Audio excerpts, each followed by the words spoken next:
Assalamualaikum warahmatullahi wabarakatuh dan selamat malam teman-teman.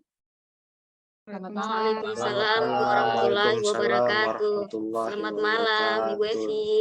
Iya, terima kasih kita ketemu lagi pada kesempatan ini di podcast dengan tema Carfollow SN yang indikatornya adalah kompeten. Nah, untuk sekedar mengingatkan bahwa kompeten itu adalah bagaimana kemudian kita mengembangkan kapasitas dengan cara mengembangkan kompetensi diri, membantu orang lain belajar dengan melaksanakan tugas terbaik. Nah, sebelum itu saya memperkenalkan diri dulu teman-teman. Yang pertama ada Bapak Bilperi Hutapea. Selamat malam, Assalamualaikum Bapak Bilperi. Selamat malam, Ibu Evi. Ya, selanjutnya ada Ibu Nurmulyanti Muiz. Selamat malam, Assalamualaikum Ibu Nurmulyanti. Waalaikumsalam, Bu. Selanjutnya ada Bapak Akbar Saes Anwar. Selamat malam Bapak, Assalamualaikum. Waalaikumsalam, selamat malam Bu Evi. Selanjutnya ada Ibu Irmawati. Selamat malam Bu Irma, Assalamualaikum. Selamat malam, Bu Evi. Waalaikumsalam warahmatullahi wabarakatuh. Dan yang terakhir adalah Ibu Catherine Rinayanti Manululang. Selamat malam Ibu Catherine, Assalamualaikum, sehat? Selamat malam Bu Evi, Waalaikumsalam. Puji Tuhan sehat, Alhamdulillah. Dan saya sendiri adalah Epi Segarawati Ampri. Kami adalah peserta Latsar CPNS tahun 2022 Kemendikbudristek yang berada pada gelombang 5 angkatan 13 kelompok 3 ya. Selanjutnya untuk mengefisienkan waktu kita sebaiknya sudah langsung saja ya pada podcast kita malam ini. Podcast kita malam ini saya ulangi lagi tadi kita berada pada judul kompeten. Nah, selanjutnya saya langsung mulai saja ya Bapak Ibu bincang bintang kita kali ini karena rasanya sudah tidak sabar lagi semuanya kayaknya ingin menyampaikan pendapatnya. Nah, saya mulai dari Pak Akbar dulu ya Pak Akbar. Iya, Bu. Terkait soal core value kita sebagai ASN yaitu kompeten. Nah, gimana tanggapan Pak Akbar? Kenapa kemudian kita harus memiliki kompetensi diri di dalam lingkungan kerja kita? Baik, Bu. Terima kasih, Bu Evi. Ya, silakan. Jadi begini, setiap tahunnya persaingan di dunia profesional itu baik dalam memperoleh pekerjaan maupun dalam proses bekerja semakin meningkat. Keberhasilan seseorang dalam lingkup ini sangat bergantung terhadap kompetensi yang dimilikinya. Bicara soal kompetensi, kalau kita sederhanakan, itu berupa pengetahuan, keterampilan, sikap yang secara konsisten dari waktu ke waktu di lingkungan kerja. Nah, sementara pengetahuan di sini diartikan sebagai hal yang diketahui dari sebuah proses pekerjaan, sedangkan keterampilan adalah penerapan dari pengetahuan tersebut di tempat kerja. Seseorang harus menguasai 3 bagian kompetensi, yaitu teknis, kompetensi non-teknis, dan kompetensi manajerial. Secara singkat, kompetensi teknis itu berhubungan dengan suatu bidang yang spesifik. Lalu manajerial itu berhubungan tentang pengelolaan pekerjaan yang dibebankan agar terselesaikan dengan baik. Dan yang terakhir itu kompetensi non-teknis berkaitan tentang mengelola diri sendiri, seperti sikap pantang menyerah dan memiliki kegigihan. Kira-kira begitu Ibu Evi. Oke, terima kasih Pak Akbar. Tadi ada jawabannya menarik ya, terdiri atas kompetensi teknis, kompetensi manajerial, dan kompetensi non-teknis. Nah, selanjutnya nih untuk Bu Irma, terkait tadi paparannya Pak Akbar, gimana nih maksud yang dimaksud kompetensi teknis yang harus dimiliki sebagai ASN, tentunya kita sebagai dosen yang profesinya sebagai dosen. Silakan Ibu Irma.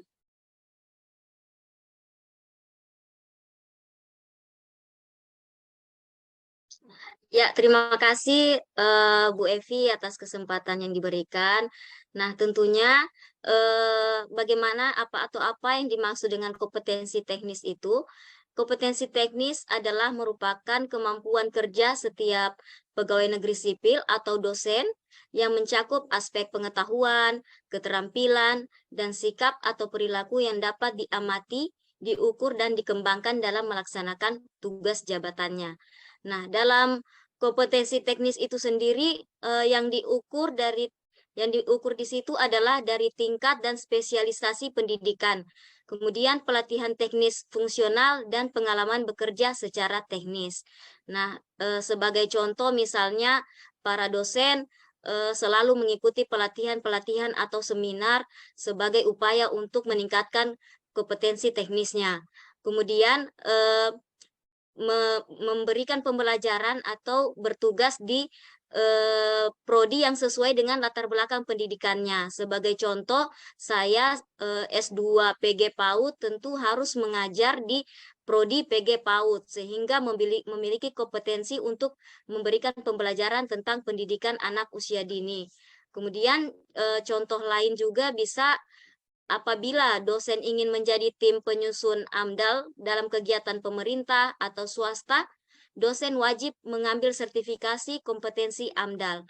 Nah, kira-kira seperti itu. Masih banyak contoh yang lainnya, tapi bisa kita kembangkan dalam bincang malam hari ini. Terima kasih, Bu Evi. Oke, terima kasih. Jadi salah satu yang sudah disebutkan tadi Pak Akbar adalah kompetensi teknik. Nah, selanjutnya juga tadi Pak Akbar juga sempat paparkan ada juga bagian dari kompetensi itu yang namanya kompetensi manajerial. Nah, sekarang saya berikan kesempatan ke Pak Bilveri. Apa yang dimaksud dari kompetensi manajerial itu sendiri, Bapak Bilveri? Silakan Pak. Baik, terima kasih kesempatannya Ibu Evi. Ya, jadi saya di sini menjelaskan bahwa kompetensi manajerial itu adalah merupakan pengetahuan, keterampilan, sikap atau perilaku yang dapat diukur untuk memimpin atau mengelola unit suatu organisasi. Jadi kalau kita sebagai ASN, ya jadi kompetensi manajerial ini kalau digabungkan dengan kompetensi teknis ini sangat mendukung dalam keberhasilan tugas. Ya, kita misalnya contoh misalnya dalam dosen sebagai pengelola misalnya bagaimana mengelola ke kelas. Kemudian kalau misalnya juga ada dosen misalnya yang mengemban sebagai ketua prodi, tentu ini harus memiliki namanya kompetensi manajerial ini.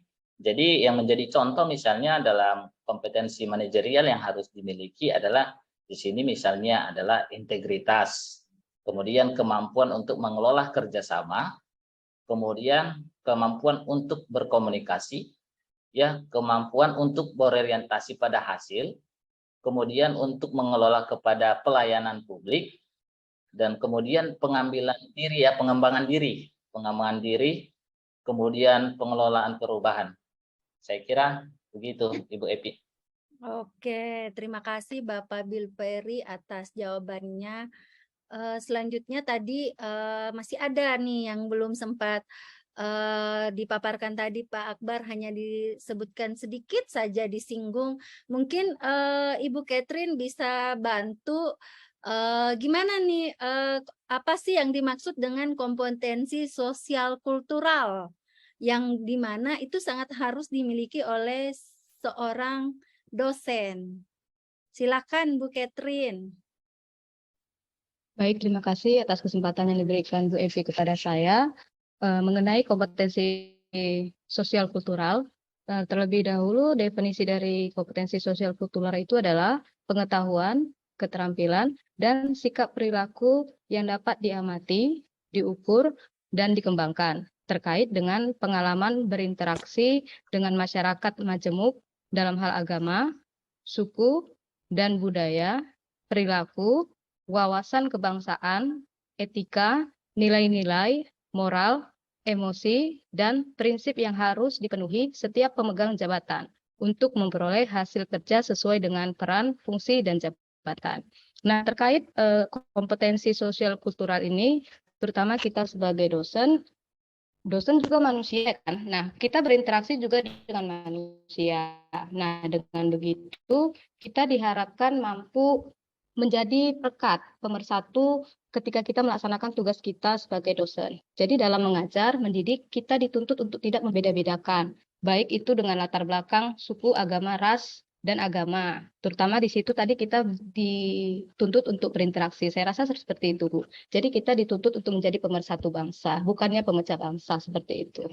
Terutama dalam hal melayani mahasiswa kita. Oke, terima kasih Bu Catherine atas paparannya menyangkut tentang kompetensi sosial kultural. Nah, dari 3 kompetensi di atas tadi yang sudah disebutkan oleh teman-teman, kayaknya kita perlu ada timbal balik nih hubungan.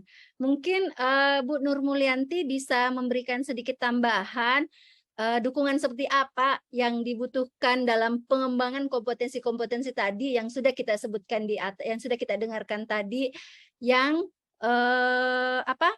yang harus dilakukan oleh diri kita, rekan-rekan kita, dan lingkungan sekitar kita dalam kapasitasnya sebagai pengembangan kompetensi. Silakan Bu Nur Mulyanti.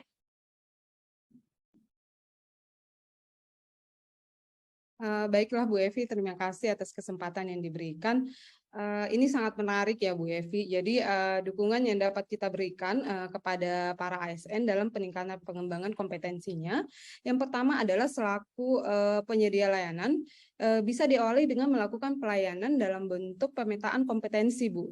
Yang kemudian dari hasil pemetaan tersebut, kita dapat merumuskan sebuah sistem pengembangan yang mampu mewadahi kebutuhan ASN dalam pengembangan kompetensinya. Adapun pengembangan kompetensi yang dapat dilakukan melalui program pendidikan dan atau program pelatihan yang dapat berupa klasikal dan non klasikal, baik itu untuk kompetensi teknis, manajerial, dan juga sosial kulturalnya. Yang tentu saja hal tersebut dapat semakin dikembangkan setelah mendapatkan hasil pemetaan kompetensi yang telah dilakukan sebelumnya, Bu. Terus kemudian yang kedua adalah tentu saja dukungan dalam bentuk kemudahan administrasi mungkin, serta dukungan psikis, juga kemudahan memperoleh informasi mengenai berbagai pelatihan-pelatihan yang mungkin dilakukan di dalam kampus atau di luar kampus, baik itu dalam bentuk pelatihan atau pendidikan itu sendiri, sehingga dalam mengikuti kegiatan kompetensi para dosen atau para ASN itu bisa meningkatkan semangatnya, Bu, sehingga dapat semakin bersemangat, semakin bersemangatlah dalam meningkatkan kompetensinya. Seperti itu, Bu, kalau menurut saya. Terima kasih atas jawaban dari paparan dari Ibu Nur Mulyanti. Saya pikir dari kompeten yang merupakan sebuah kemampuan dan kewenangan yang dimiliki seseorang ya untuk melakukan suatu pekerjaan yang didasari oleh pengetahuan, keterampilan, dan sikap yang sesuai dengan standar kerja yang ditetapkan. Dalam hal ini kemudian sebagai seorang ASN tadi kita terus dituntut untuk mengembangkan kapasitas diri kita, di mana salah satunya adalah mengembangkan kompetensi diri, yang mana bagian-bagiannya tadi sudah dipaparkan oleh teman-teman di atas, teman-teman tadi sebelumnya, bahwa di samping itu salah satu yang harus dilakukan juga adalah membantu orang lain belajar, mengembangkan kompetensi diri masing-masing, dan yang pastinya sikap kita yang pasti dan paling utama adalah melaksanakan tugas terbaik ya. Saya pikir seperti itu. Jadi kesimpulannya seperti yang tadi saya sebutkan, demikian ya, kita tutup podcast kita pada kesempatan hari ini. Kurang lebihnya teman-teman mohon dimaafkan. Kita ketemu lagi di podcast-podcast yang akan datang. Sampai ketemu. Assalamualaikum warahmatullahi wabarakatuh dan selamat malam.